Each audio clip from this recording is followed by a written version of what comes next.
Hi friends, എല്ലാവർക്കും സുഖമാണല്ലോ. ഞാൻ നിങ്ങളുടെ സ്വന്തം സുരേഷ് അനാടൻ. അപ്പോൾ ഇന്ന് ഞാൻ നിങ്ങളെ പരിചയപ്പെടുത്താൻ പോകുന്നത് ഗ്രീൻ ചില്ലി സോസാണ്. വളരെ എളുപ്പം വീട്ടിലുണ്ടാക്കി നമുക്ക് സൂക്ഷിക്കാം. കൂടുതൽ ഇൻഗ്രീഡിയൻസ് ഒന്നും വേണ്ട ഇതിൽ. അപ്പോൾ അതെങ്ങനെയാണെന്ന് വീഡിയോയിലേക്ക് പോകാം. അപ്പം ആദ്യമായിട്ട് കാണുന്ന എൻ്റെ സുഹൃത്തുക്കൾ ചുവന്ന അക്ഷരത്തിലുള്ള സബ്സ്ക്രൈബ് ബട്ടണിലും തൊട്ടടുത്തുള്ള ബെൽ ബട്ടൺ ആളിലും അമർത്തി കഴിഞ്ഞാൽ ഞാൻ അപ്ലോഡ് ചെയ്യുന്ന പുതിയ പുതിയ റെസിപ്പികൾ നിങ്ങൾക്ക് നോട്ടിഫിക്കേഷനായി കിട്ടുന്നതായിരിക്കും. Thank you.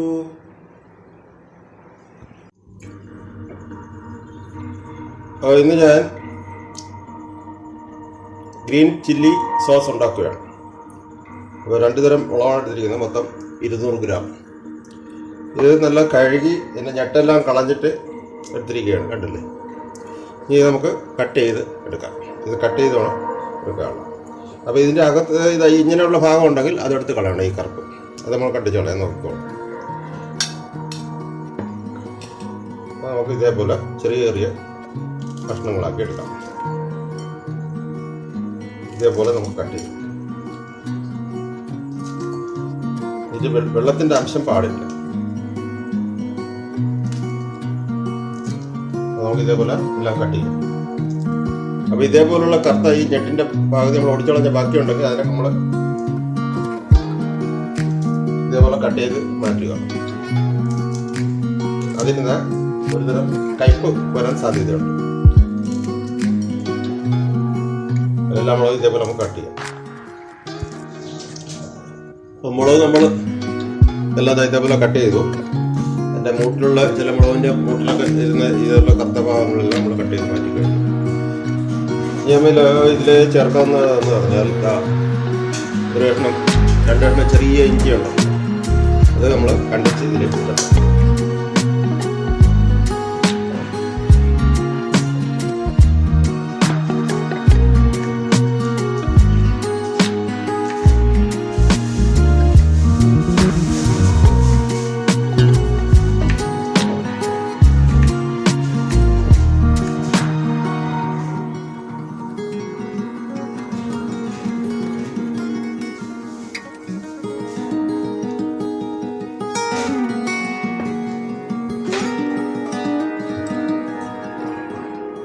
മൂന്ന് ടീസ്പൂൺ ജീരകപ്പൊടിയാണ്.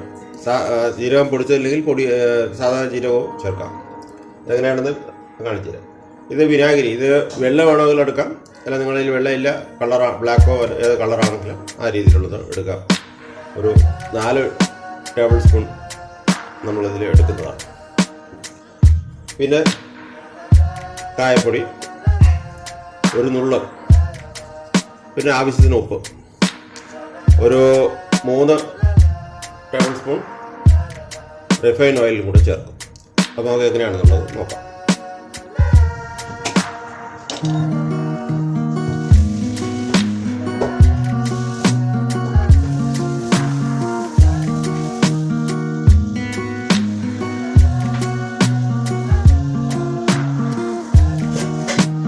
എണ്ണ ചൂടായി നമുക്ക് ജീരകപ്പൊടി ഇട്ട് കൊടുക്കാം.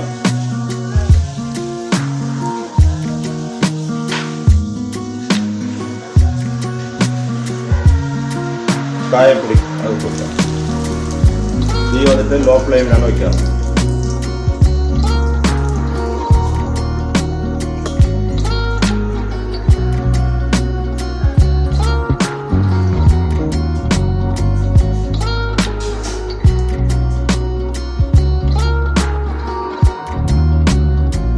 കട്ട് ചെയ്ത് വെച്ചിരിക്കുന്ന മുളക് ഇഞ്ചി ഇട്ട് കൊടുക്കാം.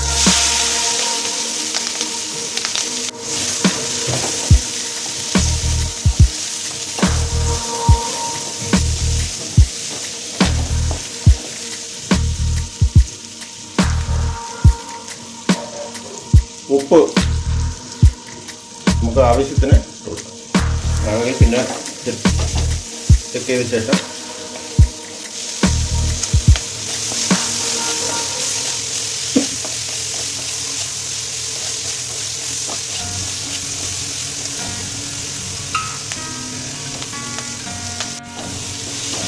നമുക്കതിൽ 250 വെള്ളം ഒഴിച്ചു കൊടുക്കാം.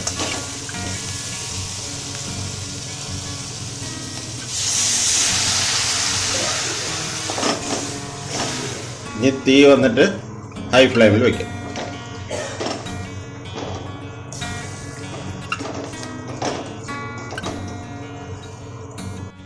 നമുക്ക് അടച്ചു വയ്ക്കാം.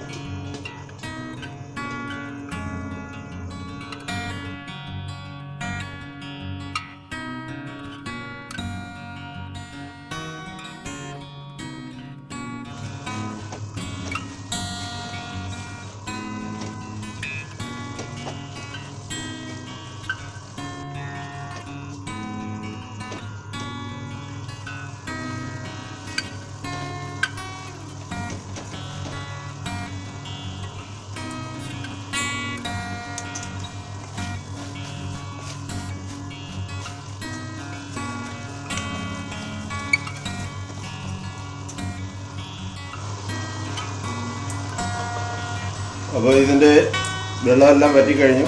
ഇനി നമുക്ക് സ്റ്റൗ ഓഫ് ചെയ്യാം. തണുത്ത ശേഷം ഒരു നല്ല തണുക്കണം. കാര്യം റൂം ടെമ്പറേച്ചറിൽ വന്നതിന് ശേഷം മാത്രമേ മിക്സിയുടെ ജാറിലിട്ട് നമുക്ക് ഗ്രൈൻഡ് ചെയ്ത് നല്ലപോലെ എടുക്കാം. അപ്പോഴാണ് നമ്മൾ വിനാഗിരി ഇതിൽ യൂസ് ചെയ്യുന്നത്.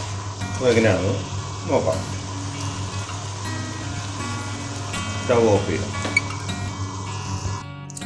250 മുളക് ഇടാം. എല്ലാം റെഡിയായി തണുത്തിരിക്കുകയാണ്. ഇനി നമുക്കിത് മിക്സിയുടെ ജാറിലിട്ട് അരച്ചെടുക്കാം.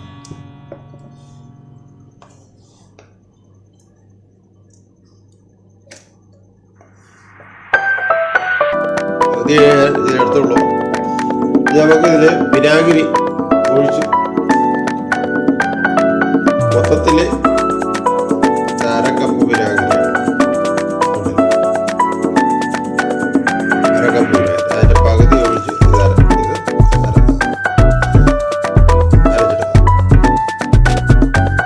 അരച്ചു കഴിഞ്ഞു. പകുതി അരച്ചിട്ടുള്ളൂ. അതുപോലെ അരഞ്ഞു കഴിഞ്ഞു.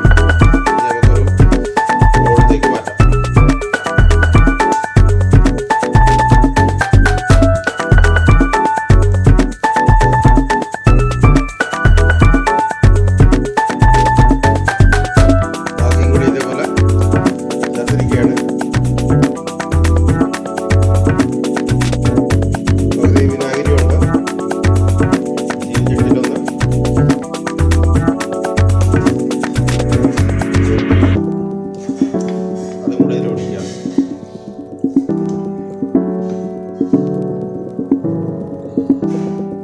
ഇത്രയും നമുക്ക് അവസാനം ചേർക്കാം. എരി ഒന്ന് ബാലൻസ് ചെയ്യാൻ വേണ്ടി 2 ടേബിൾ സ്പൂൺ പഞ്ചസാര ഇടുകയാണ്. ഇത് ഓപ്ഷനാണ്, നിങ്ങൾക്ക് ഇഷ്ടമില്ലെങ്കിൽ ചേർക്കണം. നമുക്ക് ഗ്രൈൻഡ് ചെയ്തെടുക്കാം.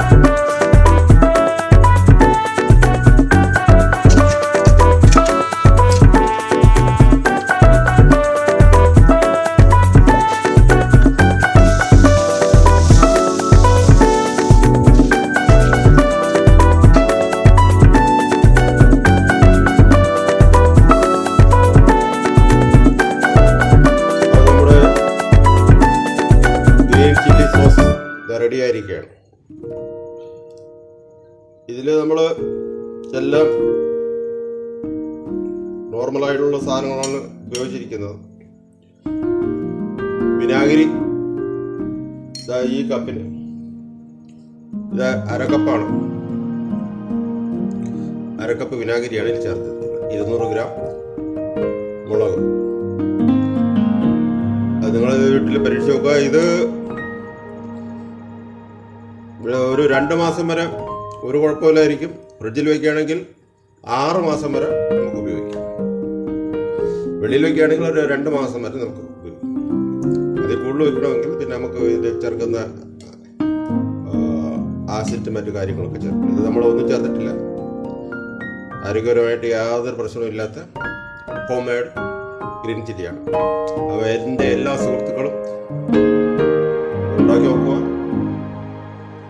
തീർച്ചയായിട്ടും നിങ്ങൾക്ക് ഇഷ്ടപ്പെടും. വളരെ ഈസിയാണ്, സിമ്പിളാണ്. ഇനി ഇതിനെ വേറൊരു കുപ്പിയിലോ നമുക്ക് മാറ്റി സൂക്ഷിച്ചു വയ്ക്കാം. ഓക്കെ.